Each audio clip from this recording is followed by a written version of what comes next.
किसान भाइयों, अगर आपके गेहूं में पीलापन है, फुटाव कम है, बढ़वार नहीं हो रही, तो इसके पीछे 3 बड़े कारण होते हैं। वह कौन से कारण हैं और इसका क्या इलाज करें, इस बारे में कंप्लीट जानकारी आपको इस वीडियो में मिलेगी। आप गेहूं के पीलापन को बिल्कुल कम खर्च में ठीक कर सकते हो। चाहे आपने पहला पानी गेहूं में लगा दिया हो, चाहे ना लगाया हो, चाहे आपने दूसरा पानी लगा दिया हो। गेहूं की किसी भी स्टेज पर पीलापन हो, कैसा भी पीलापन हो, तो उसका कारण आपको बताऊंगा और उसका इलाज कैसे करना है वह आपको बताऊंगा कम खर्च में। लेकिन आगे बढ़ने से पहले चैनल को सब्सक्राइब कर देना। इसी प्रकार की खेतीबाड़ी की प्रैक्टिकल जानकारी के लिए वीडियो को लाइक कर देना। चलिए शुरू करते हैं। गेहूं में पीलापन के कम फुटाव के बढ़वार कम होने के 3 कारण मैंने आपको बताए, जिनमें सबसे बड़ा कारण होता है, भाई, आपके गेहूं की जड़ के अंदर बीमारी लग गई है। कौन सी बीमारी? या तो उसकी जड़ में नीमाटोड है, या उसकी जड़ में दीमक है, या फिर उसकी जड़ में जड़ माहू लग गई है। या फिर ऐसा नहीं है तो आपके गेहूं में पोषक तत्वों की कमी है, खाद की कमी है आपके खेत में। सीधी सी बात है, तो आपको उसमें खाद डालनी पड़ेगी। उस पोषक तत्वों की कमी के लक्षणों को पहचान कैसे करें वो आगे बताऊंगा आपको। तीसरा कारण है कि आपने गेहूं में अगर खरपतवार नाशक दवाई का घास जलाने वाली दवाई का स्प्रे किया था, तो उसकी वजह से भी गेहूं की फसल झटका खा जाती है, बढ़वार कम हो जाती है, पीलापन आ जाता है। अगर आपने ज्यादा दवाई मिलाकर डाल दी तो गेहूं में पत्तियों में बर्निंग आ जाती है, गेहूं की पत्तियां जलने लग जाती हैं। तो इसके लिए इस वीडियो के लास्ट में एक ऐसा स्प्रे आपको बताऊंगा जो आपके गेहूं में पीलापन को दूर करने के लिए रामबाण सिद्ध होगा। वो टॉप का इलाज रहेगा और 2 से 3 दिन में ही आपको रिजल्ट मिल जाएगा। अगर आपके गेहूं की जड़ में बीमारी है तो उसको हम कैसे पहचानें? सबसे पहले हम यह देख लेते हैं, नेमाटोड है, दीमक है, जड़ माहू है, तो इसके लक्षण कैसे दिखाई देंगे? तो जड़ में गेहूं की बीमारी है तो नीमाटोड अगर है तो आप गेहूं की जड़ को उखाड़ कर देखो। गेहूं की जड़ के अंदर छोटी छोटी गांठ हो जाती है, जड़ें आगे नहीं बढ़ती, जड़ों का जाल बन जाता है एक ही जगह के ऊपर और जड़ें खत्म होने लगती हैं, जड़ें सड़ने लगती हैं, तो यह नीमाटोड की दिक्कत है। गेहूं पीला हो जाता है, ऊपर से बिल्कुल ही बढ़वार रुक जाती है, तो इसमें नीमाटोड है, जड़ों के अंदर गांठ है। तो नीमाटोड को ठीक करने के लिए आपको गेहूं में कार्बोफुरान डालनी पड़ेगी पानी के साथ में। यह आप 4 से 5 किलोग्राम 1 एकड़ में डाल देना। ठीक हो जाएगी नीमाटोड। आपका गेहूं अगर पीला है नीमाटोड की वजह से, तो वह 2 से 3 दिन में ही हरा होना शुरू हो जाएगा, यानी कि 2-3 दिन में ही आपको रिजल्ट दिख जाएगा खेत के अंदर। इतना जबरदस्त इसका रिजल्ट आता है। अगर आप यूरिया के साथ में मिलाकर डालोगे तो इसका रिजल्ट थोड़ा सा कम हो जाएगा, ये ध्यान रखना। इसको गोबर की खाद के साथ में मिलाकर डालो या फिर मिट्टी के साथ में, तो इसका 100% रिजल्ट आएगा। और पानी के साथ में आपको डालनी है ताकि ये पिघल कर जड़ों के पास में चली जाए, क्योंकि बीमारी जड़ों के अंदर है। तो ये आप कर सकते हो। अगर जड़ में दीमक है, जड़ माहू हुआ है, इनमें डिफरेंस आपको पता करना है।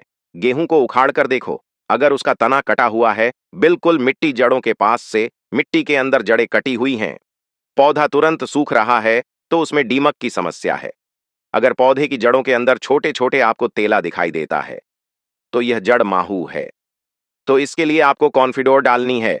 कॉन्फिडोर यानी कि इमीडाक्लोपिड। ये 200 मिलीलीटर 1 एकड़ की डोज होती है। या फिर आप क्लोरोपाइरिफोस भी डाल सकते हो। इमीडाक्लोपिड से क्लोरोपाइरिफोस थोड़ा सा सस्ता पड़ता है। ये 500 मिलीलीटर आप 1 एकड़ में डाल दोगे तो इससे दीमक भी कंट्रोल हो जाएगी, जड़माहू भी इससे खत्म हो जाएगा। इन दोनों दवाइयों को, फिडोर को और क्लोरोपाइरिफोस को, इनमें से कोई एक डालनी है।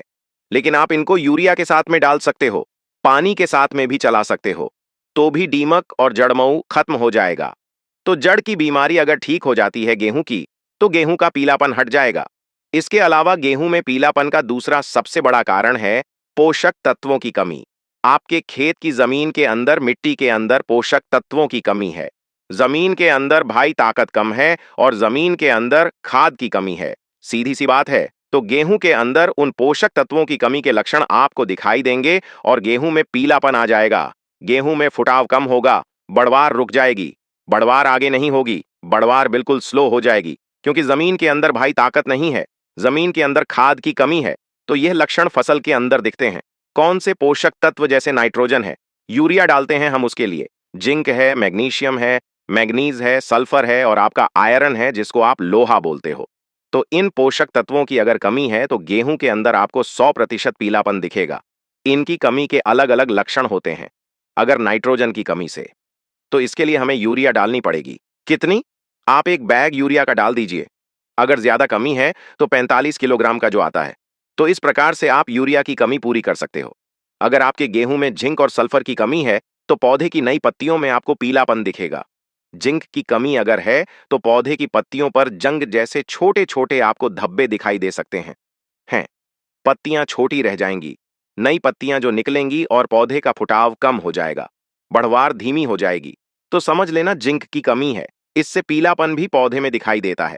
अगर आपने गेहूं में जिंक सल्फेट डाल दिया है तो गेहूं में सल्फर की कमी आनी नहीं चाहिए, क्योंकि जिंक सल्फेट के अंदर भी सल्फर होती है। लेकिन अगर सल्फर की कमी के लक्षण हम देखेंगे तो पौधे की जो नई पत्तियां निकलती हैं उनके अंदर पीलापन दिखेगा, यानी कि पौधे के ऊपरी भाग में ऊपर ऊपर पीलापन दिखेगा।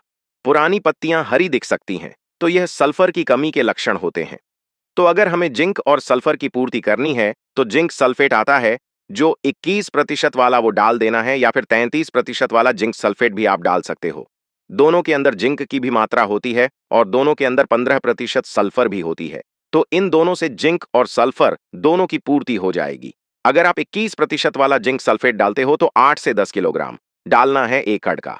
अगर आप 33% वाला जिंक सल्फेट डालते हो तो ये 5 से 7 किलोग्राम डालना है आपको प्रति एकड़ का। तो इनसे जिंक की और सल्फर की पूर्ति हो जाएगी। ये आपको डालना कब है? पानी के साथ में। जब आप यूरिया डालते हो तो यूरिया के साथ में मिलाकर डाल दो। पानी के साथ में पिघलकर पौधे की जड़ों तक जाना चाहिए।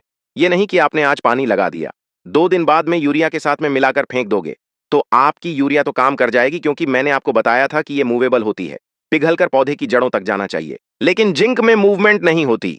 ये जहां पर आपने डाल दिया तो ऊपर ही पड़ा रहेगा, जमीन के काम नहीं करेगा। पानी से पहले डालना है ऊपर, ताकि पानी चलेगा तो यह पिघलकर जड़ों तक जा सके। ये बात भाई आप नोट करके रख लेना। अगर सल्फर की ज्यादा कमी है तो आप अगर सल्फर डालना चाहते हो तो 80% वाली सल्फर आप डाल सकते हो। 2 से 3 किलोग्राम की डोज इसकी होती है 1 एकड़ की। तो ये फंगीसाइड का भी काम करती है, जो 80% वाली WDG फॉर्मुलेशन में सल्फर आती है। अगर मैग्नीशियम की कमी है तो मैग्नीशियम सल्फेट आप 10 से 15 किलोग्राम 1 एकड़ में डाल सकते हो। मैग्नीशियम सल्फेट ज्यादा महंगी नहीं आती, 30 से 35 रुपये किलो के हिसाब से आपको नॉर्मली मार्केट में खुली मिल जाती है, तो ये आप ले सकते हो। यूरिया के साथ में जिंक और मैग्नीशियम सल्फेट दोनों को मिलाकर आप पानी के साथ में डाल सकते हो, कोई दिक्कत नहीं है। अगर खरपतवार नाशक की वजह से पीलापन है, जड़ में बीमारी है उसकी वजह से पीलापन है, तो आप ऊपर से स्प्रे कर दो। पोषक तत्वों का, खाद का तो पीलापन हट जाएगा। उसके लिए स्प्रे कौन सी है वह मैं आपको बता देता हूं। आपको 1 किलोग्राम यूरिया लेनी है और इसके साथ में 500 ग्राम 21% वाला जिंक सल्फेट ले।